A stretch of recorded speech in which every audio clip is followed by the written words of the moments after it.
Students, the next part I told you to continue for the same chapter, pathology for the nursing secondary student, and the chapter is cancer cell growth and neoplasm. So now we are going to see the difference between the normal cell and the cancer cell. What is the difference between the normal cell and the cancer cell? The biological properties of cancer cell can be. Hanaha and Winsenberg summarize the biological properties of malignant tumor cell, that is cancer cell, in an article published in 2000. They elaborated the following properties of cancer cell. What are the properties of cancer cell? That we are going to see detail. So, acquisition of self-sufficiency in growth signals and loss of sensitivity to anti-growth signals, leading to unchecked growth. Means there is a acquisition of self-sufficiency in growth signals. They are self-sufficient to grow, and there is loss of sensitivity. There is no sensation towards the anti-growth signals, leading to the unchecked growth. Means they are growing at a faster rate and they give no signal that they are increasing. So the symptoms are not visible. Loss of capacity of apoptosis means programmed cell death. They cannot have the cell death according to the desired outcome or desired time. They lost the capacity. They grow continuously in order to allow the growth despite the genetic errors and external anti-growth signals. Either they are having genetic growth or external anti-growth signals, but then also they have the capacity of apoptosis loss. Then fourth one is the loss of capacity of senescence, leading to limitless replicative potential. Means they are immortal. They will grow and they do not die. Acquisition of sustained angiogenesis, allowing the tumor to grow beyond the limitation of passive nutrient diffusion. Ability to invade neighbor cells means they can damage the neighbor cells past the disease and property or defining property, causing the invasive carcinoma. Then loss of capacity to repair genetic errors, leading to increased mutations with genomic instability. Means they cannot have the capacity to repair the genetic errors. Now next is the metastatic stasis. We have already seen what metastasis is, but let us see in detail what metastasis is. Metastasis is a spread of malignant tumor from its site of origin to any distant organ or site. Means if there is a spread of malignant tumor is there from where it is originated to anywhere site is called as metastasis.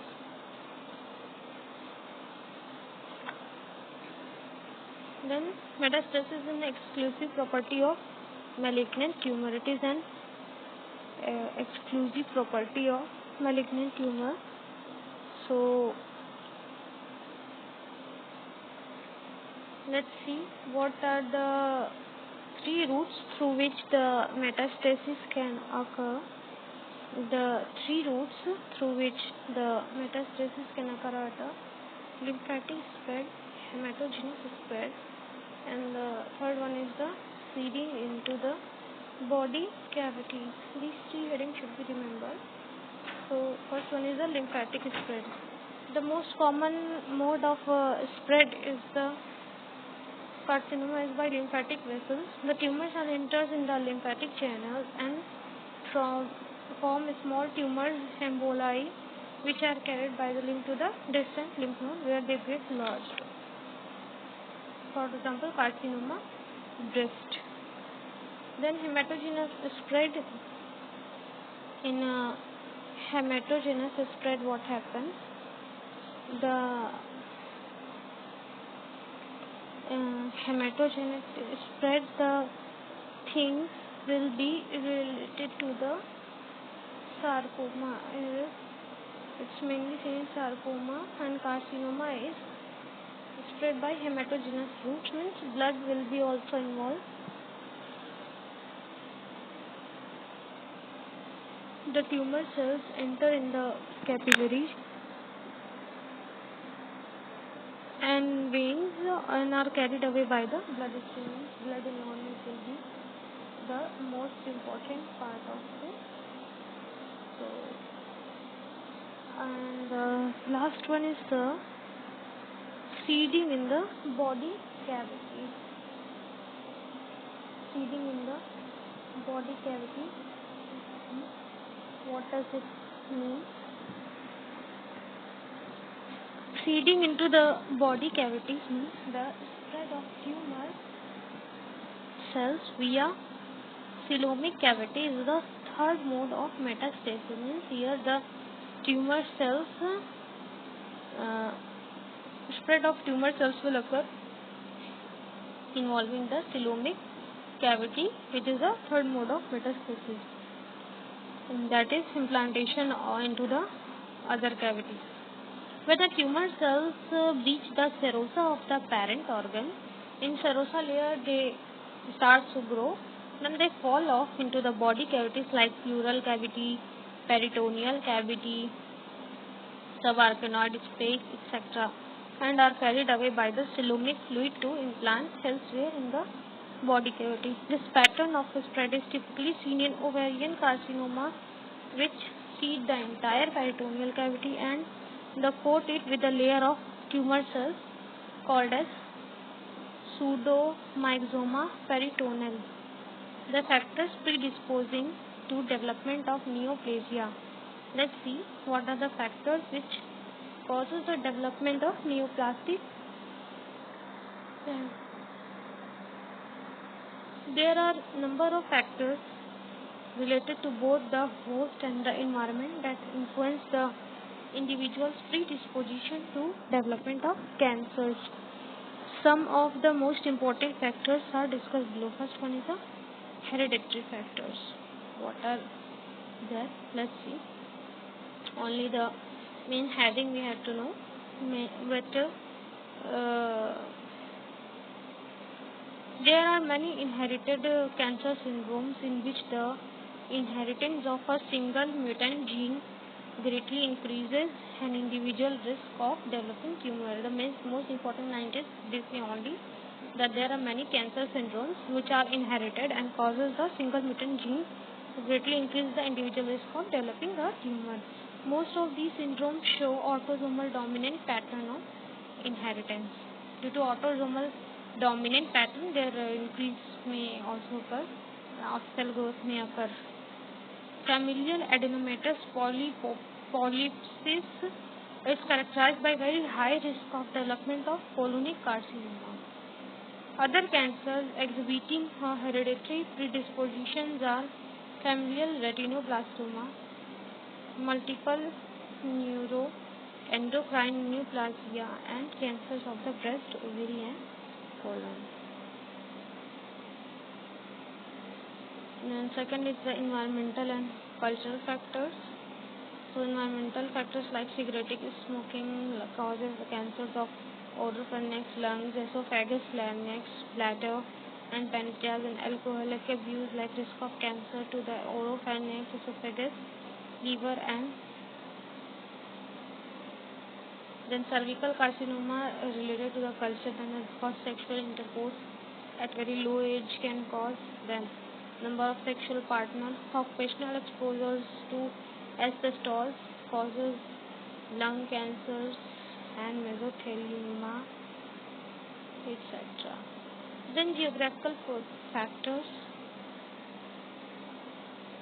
The incidence of malignant melanoma, malignant skin tumor, is 6 times higher in the countries of New Zealand and Australia, owing to difference in the sun exposure. As the sun exposure may cause the skin diseases for malignant skin tumor, and carcinogenicity of UV rays also causes the cancer. Incidence of stomach cancer is very high in Japan as compared to rest of the world. So all these are the geographical factors. And age. Sometimes after menopause, the cause of reproductive cancer can occur. So malignant tumors are generally seen in older age group. However, each group has a prediction of certain types of malignancies. Carcinomas are most commonly seen in adults after the 5th or 6th decade of life.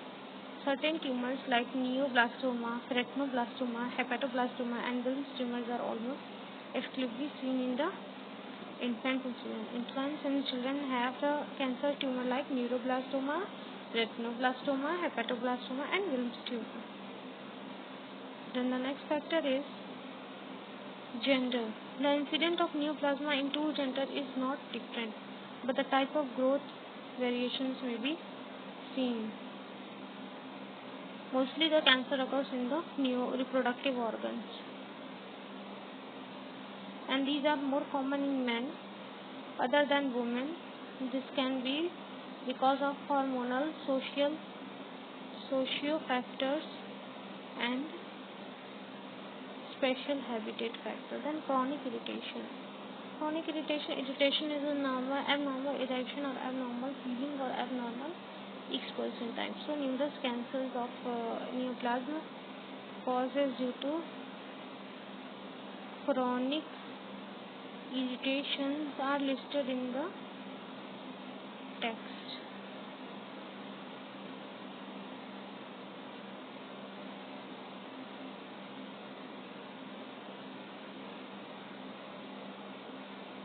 UV light rays. Studies on neoplasm show the carcinoma of the skin of man and squamous cell carcinoma of eye cattle show the incidence is greater in those parts of the country where the exposure to sunlight is maximum. The brain cancer range cattle is also thought to be associated with ultraviolet rays. Now we'll talk about the carcinogenic agents. Carcinogenic are the agents which induce certain changes at the genetic or cellular level which predispose an individual to development of neoplasm. These are the agents when induced in the body, they make changes in the genetic or cellular level and causes the development of neoplasm, and the process of induction of neoplasm is called as carcinogen. The most important carcinogen agent can be divided into three categories, that is chemical carcinogen, radiation carcinogen, and microbiological agent, especially the virus. Let's see what is chemical carcinogen.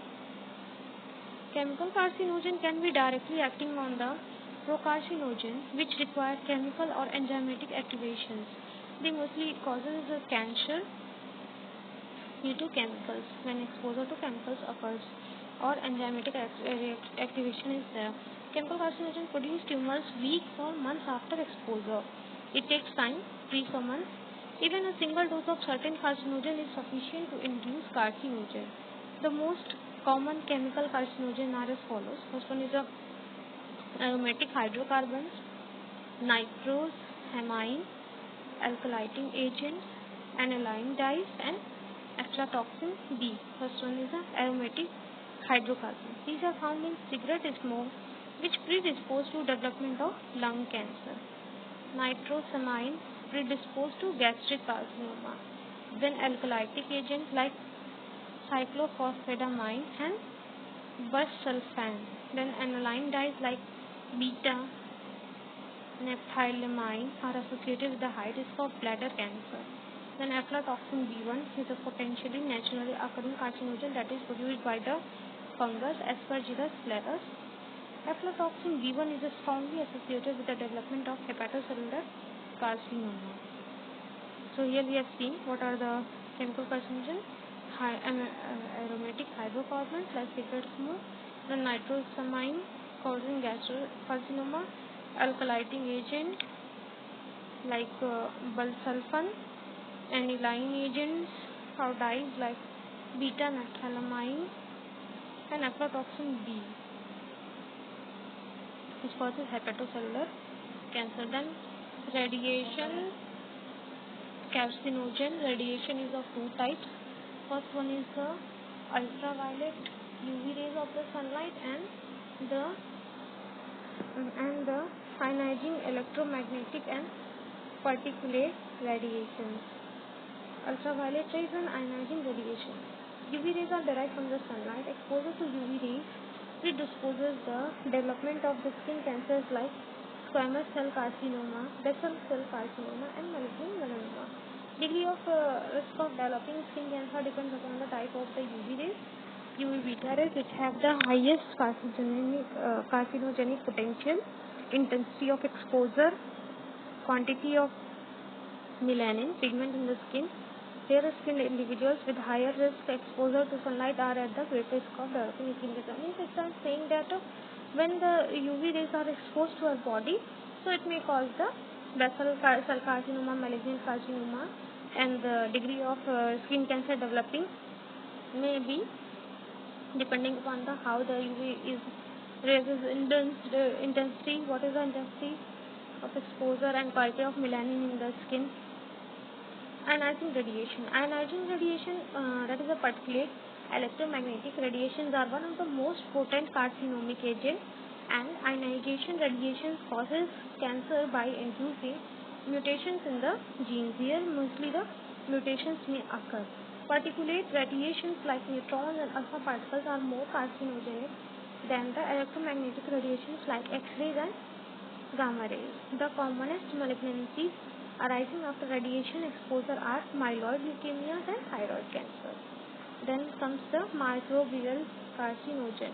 Microbial agents, particularly virus, are well-established carcinogen agents. Hepatitis C and hepatitis B are the viruses associated with the hepatocellular carcinoma. Epstein-Barr virus is also associated with nasopharyngeal carcinoma and lymphomas like Hodgkin lymphoma, Burkitt lymphoma, and B-cell non-Hodgkin lymphoma. These all are cell cancers occur due to hepatitis C and hepatitis B virus. The human papillovirus HPV is well established causing agent for the cervical carcinoma. HPV types 16 and 18, and